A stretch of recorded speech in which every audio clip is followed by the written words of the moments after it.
And one other question I'd like to ask you, you've identified some data gaps around the prevalence and impacts of coercive high control groups.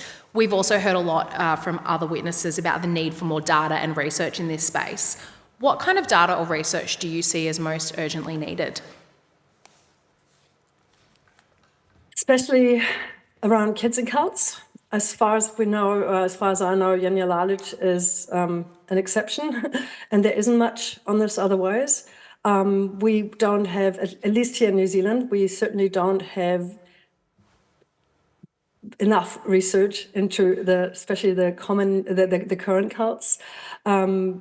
So I think what we need to do, what needs to happen also is that the survivor, I mean, I don't want to say survivor-led research, but that those researchers from the past, you might be aware of the so-called cult wars of the 80s, that the sociologists who are now been exposed and identified as cult apologists and have often perpetuated some of the harm that's happened, especially to children in cults, that they're not the main voice or the only ones that people look to because they've once studied a cult many years ago. So there needs to be a shift away from the sort of old school fascination of like an anthropologist looking at a tribe somewhere in Africa, but actually looking at this through the lens of, we're looking at mental health abuse and human rights abuses here,